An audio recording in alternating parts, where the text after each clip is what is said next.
Hello and welcome to the Global Church Project. I'm Graham Hill. Dudley Woodberry is Dean Emeritus and Senior Professor of Islamic Studies at Fuller School of Intercultural Studies. He's one of the foremost Christian scholars of Islam. He has served as a consultant on the Muslim world to President Carter, the State Department, USAID and other US government agencies. He's recognised as a global authority on Muslim religion and associated cultures. He served as coordinator and acting senior associate of the Muslim track of the Lausanne Committee for World Evangelization. Dudley Woodberry, welcome to the Global Church Project. Thank you. You've done a lot of research and had a lot of experience in the Middle East, and your focus has been often on Islamic studies. Can you tell us something about where that passion for the Middle East and for Islamic studies come from? Well, it started when I was about 13 years old. And I was a student at Stony Brook School on Long Island, New York. And Samuel Zwemer, sometimes called the Apostle to Islam, came to our school and said, if you want the difficult but most rewarding work in the world, work with Muslims. So I wrote my parents, who were in Korea, I think at the time, and said, I believe God is calling me to work with Muslims. And you come from generations, I think, of That's right. missionaries. So can you tell us something about those generations and where they've served?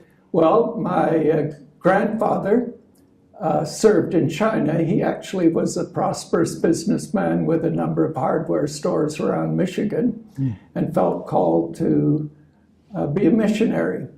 And so he told his wife, who said she would rather be married to a prosperous businessman than a missionary, but she would think and pray about it. And then in the middle of the night, one night, she saw all the walls red and China in gold blinking out. Wow. And she said, all right, because that was one place she did not, at first she said, I'm willing to go any place but China because of smallpox, which didn't have a cure at that time. And finally she said, okay, anywhere, including China.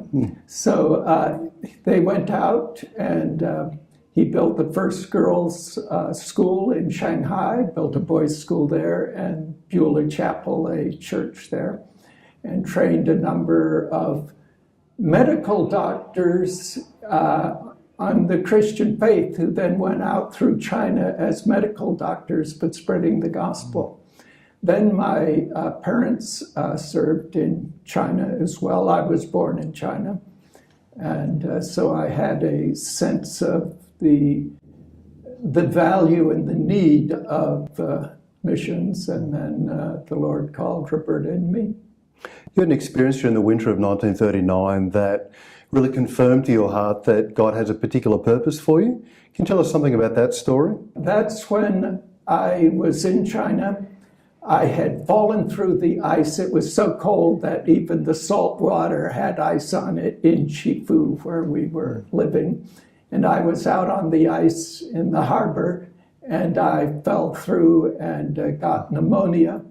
And there was a good chance I was going to die. And then anyway, I was revived sufficiently, and I felt that God had called me for a purpose, or that he had saved me for a purpose. These days there's a lot of interest around Islam and Muslim contexts. But what are some of the ways you think that Westerners misunderstand Islam and misunderstand Muslim cultures? I think one of the main things is they don't understand how much of Islam was drawn from Christian and Jewish sources. For example, Allah is a word that was used by Christians before it was used by Muslims. And and if you look at all of the 5 pillars of Islam, they're in their roots and their vocabulary and so forth, they're drawn from Jewish and Christian sources. In fact, one time in a Muslim country, they banned the use of, for Christians to use a whole list of words that they considered Muslim words from Allah on down. And I wrote them and showed them that every single word that they were banning had been used by a Jew or a Christian before it was ever used by a Muslim. So different states handle that differently, but generally they said, okay, you can use all the words but Allah, but even Allah was used by Christians before. It feels like there's an assumption often in the West too that Muslim contexts are unsophisticated, and maybe there's a deep misunderstanding about the richness of Muslim cultures and many of the societies. Right. Well, Islam is the whole spectrum from folk Islam, which is sort of magic, to a very high level of education. And actually the Muslims, with the help of the Christians who served them when they had conquered the Middle East, kept alive the learning of the Greeks and so forth, and ultimately handed it back to Europe when Europe was ready for the Enlightenment. And you talk a lot about the relationship between folk and formal Islam. Can you describe to us what those terms mean and why they're important? Right. Formal Islam is the Orthodox Islam. That's what you get in the textbooks when you study Islam in most universities, unless you study it in an anthropology department. And so that was my training. I had studied under some of the best scholars in the world when I went to Pakistan as a missionary and found out I didn't understand a great deal of what I saw, because folk Islam was involved in spirits, in magic, and things of this nature. And so you have a whole spectrum of Muslims, from those who practice magic arts, whose main concern is fear of evil spirits and things, or the evil eye and so forth. And then the very highly trained scholars of Orthodox Islam. I guess there's a wide variety within Islam, just like there is within Christianity. When you relate to Muslims on the ground in the Middle East and other contexts, do you find that it is folk Islam that's the most dominant, or expressions of folk Islam? It depends entirely on what group you are with. In Pakistan, one of the places we lived, I would interact with the people of the Islamic Research Institute. We would read papers to each other and try to understand Christian theology and Islamic theology, what we could agree on, what we couldn't agree on, and so forth. But you go down on the street and they were selling books of magic, and there would be these eyes, pictures of an eye, which would be used to ward off the evil eye. When you said something nice about a baby, they would try to stop that, because that would attract the evil eye or a spirit to the person. So you have both of them in the same country. Some countries obviously have much more of the folk and others more of the Orthodox, but the average country has both. You talk about moving from a attractional approach to witnessing to a more transformational approach of engagement with Islam. Can you describe what that means and how that works in practice? More incarnational would be seeing the life of individuals, the lives of Christians, and what it in fact does for people, how people change. What do you think are some of the keys for Christians today, whether they're in Muslim contexts or other places, for building bridges with followers of Islam?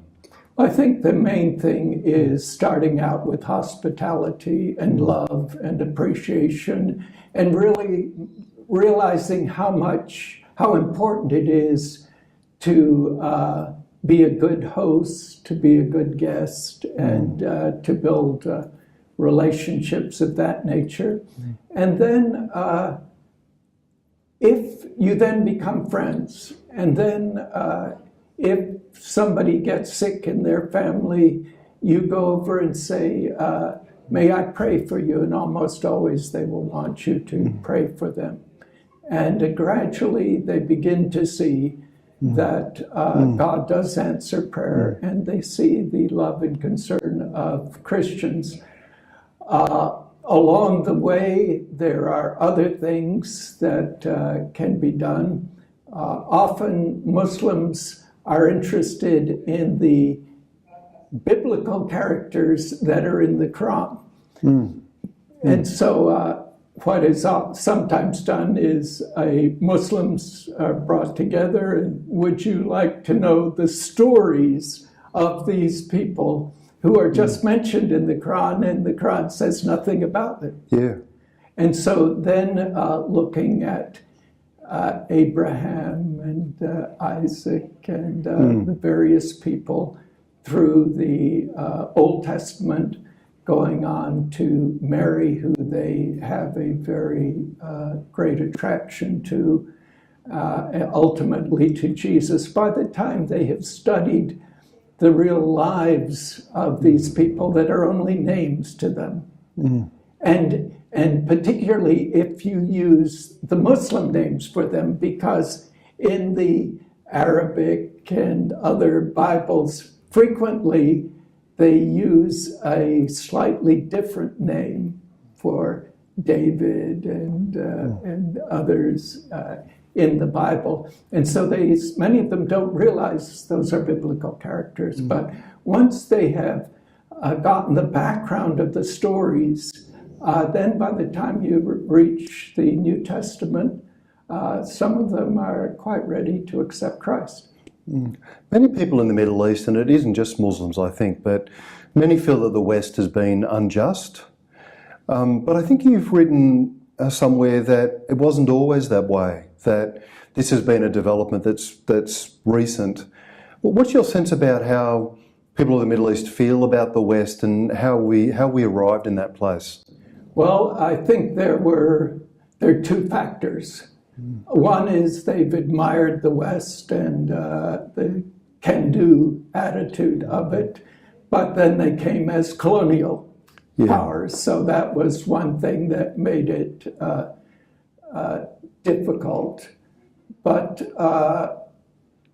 then I think a key thing is once the State of Israel was created, and on land which had been populated primarily by Muslims for 1,000 years.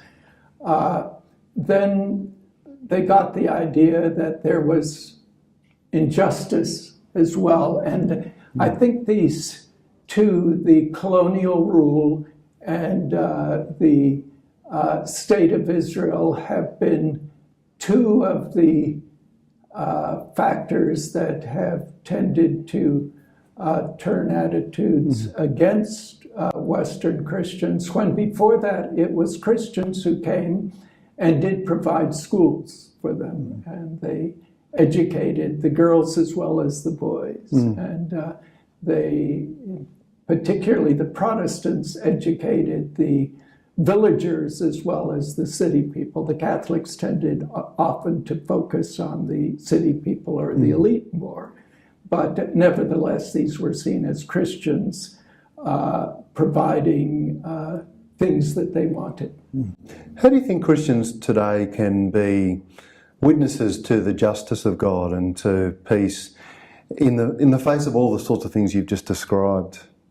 Well, I think one of them is by trying to support justice and in dealing with the rights of Jews as well as the rights of Arabs, for example, showing concern for the Arabs who've lived there for years. And in so many ways where, as colonial powers, we have told them what to do, to give a great deal more respect, because honor is very there's a saying, it's better to die with honor than to live with shame.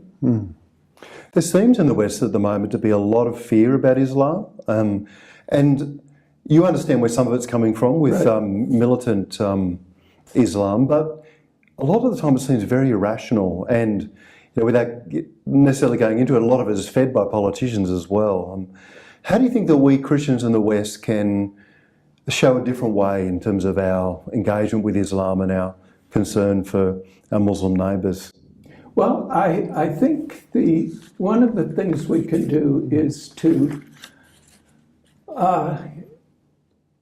really show concern for them and their needs, and to help the people who want help.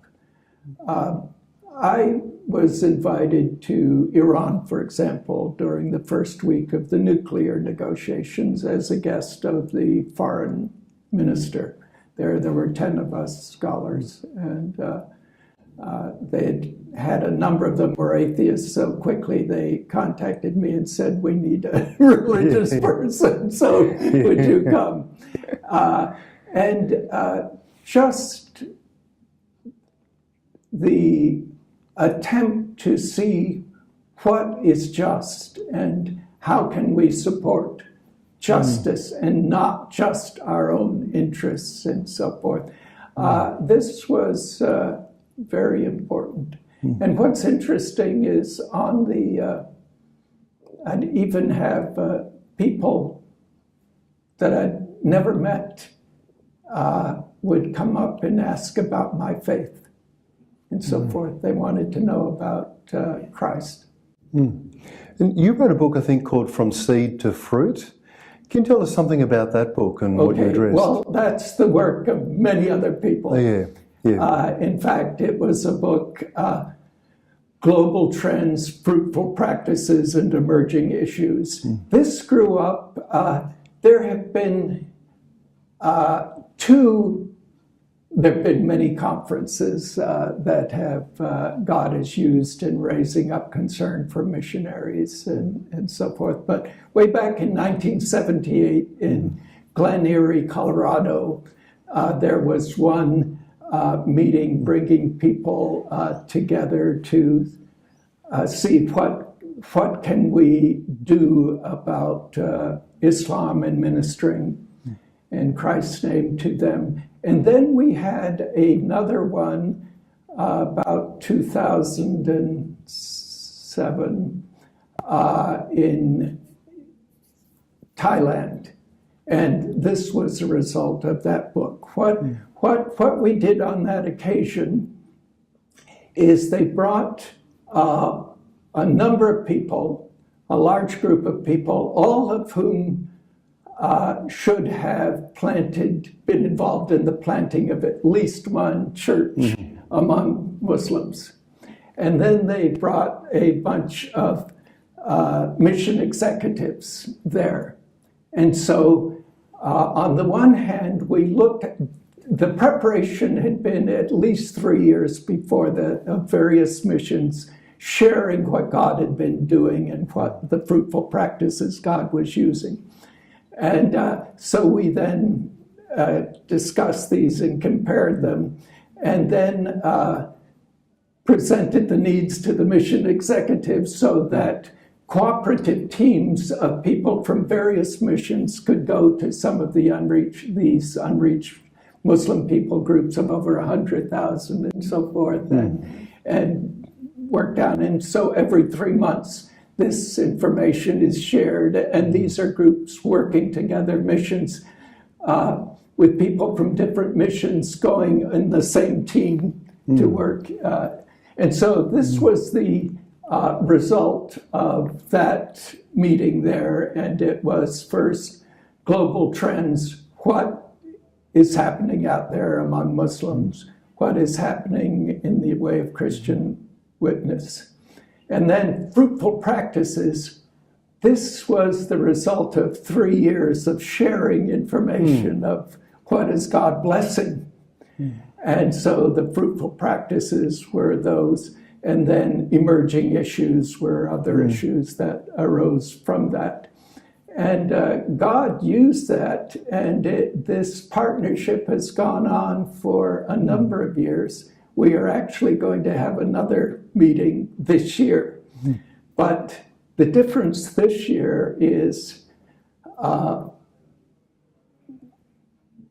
back then we had a Westerner who was the sort of the head of it. And now we're going to have somebody from the Global South, you see, in charge. And in that particular book, we tried to have almost all the articles, if there was a man to, a woman would be a partner in writing, or if it was a Westerner, well, somebody from the Global South. It had to be two of those options, if possible, doing each article. I, as the editor, tried to do that, but my first partner from Africa couldn't get a visa to come, and my second partner from the Arab world, co-editor, he said, this is too evangelistic for me to be living to be in print like this, and then for me to be living and working in the Arab world. And so I ended up as the only name of an editor on the cover, but it's really the work of other people. I just sort of put it together. What do you think are some of the key things that God is doing amongst Muslim people groups today? Well, there's some very interesting things because particularly with the rise of militant Islam, you get Christians who are, Muslims who are anxious for something different. Yeah. And then with the refugees, for example, in Lebanon, the Lebanese haven't been all that effective in the past in evangelism of Muslims and so forth. But now with the refugees flooding in, you get many Muslims attending Christian churches because it's the Christians who are taking care of them and so forth and helping them. So we are seeing that is one of the key changes, and then the mere fact of Iran, where you have the Ayatollah has vetoed power over so much, and the Republican Guard reports to him and so forth. But many of the people want something different, so that when I went to Iran, people came up to me and when nobody was looking, sort of, and asked about my faith. What have you loved the most about your ministry? The fact that, well, first of all, God called us to it. And then most Muslim people are extremely hospitable people. They put us to shame. If you are driving with a Muslim and you drop him off at his house, even if it's 2:00 in the morning, he's going to invite you up for coffee, even if he doesn't have coffee. And he'll bang on his neighbor's door, as in the Bible story, and get some. And so you have to, when you know it really is inconvenient for them, you have to say no at least 3 times and so forth. So they can be extremely lovable people and very hospitable people. And so I've, they are wonderful people for the most part to live with. What's been the most difficult for you in your long career in service and in teaching as well? People who are not concerned about reaching Muslims. For example, in the United States today, there can be reasons for blocking terrorists coming into the country. But we've never had as great an opportunity as we have today of people who want to come and are seeing the worst side of Islam and fleeing. And in the United States, we're not, we're putting barriers, understandable, but not the blanket barriers that are being put up by at least elements of the government. Where do you see signs of hope? We have never seen converts like we have now. A book has been written that looks at the number of movements to Christ among Muslims. And in I believe, the first 6 years of this century, far more Muslims have come to faith in Christ than all the centuries before. And this all started in 1979 when you had the Khomeini revolution and a lot of those things going on. Since then, we have just seen large numbers of Muslims who want something different than the type of Islam that is evident. I mean, there's a peaceful Islam, but it's this militancy that is bothering them. What's most misunderstood about the things that you say? I would say one of the things that's misunderstood is just how much we share common themes and concerns. When you look at the 5 pillars of Islam, a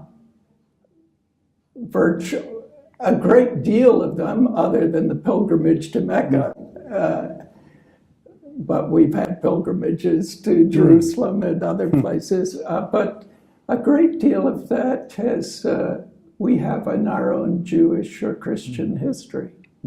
And so we do share a great deal. Miroslav Volf caused a lot of anxiety recently when he talked about the fact that that you can, in some ways, you can think about Muslims and Christians worshipping the same God. Christians use the name Allah for God before Muslims.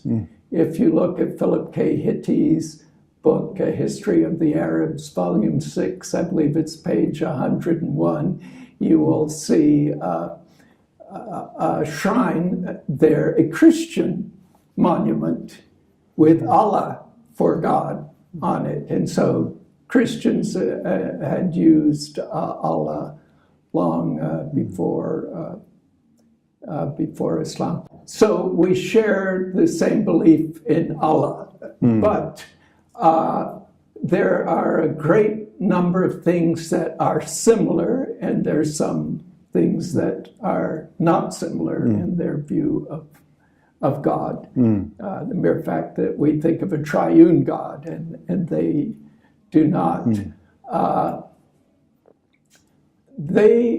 And the great emphasis on the love of God and God being willing to become incarnate. These are things that Muslims don't accept. But they believe in the love of God, but there's not the emphasis there that we have in Christian thought. Is there anything else you want to say to us today? Never before have we had the opportunity that we have at the present time. Muslims are seeing the worst side of Islam or forms of Islam in the Middle East and other places. They're wanting a better life. We have the opportunity of not having to go over there and be missionaries. We still need missionaries to go over there, but they are coming. And they need friendship. They need a sense of belonging. And we have an opportunity like we have never had before. Dudley Woodberry, thank you for joining us at the Global Church Project. Right, thank you for having me. The Global Church Project is located at www.theglobalchurchproject.com. On our website you'll find a wide range of interviews and resources for colleges, universities and churches.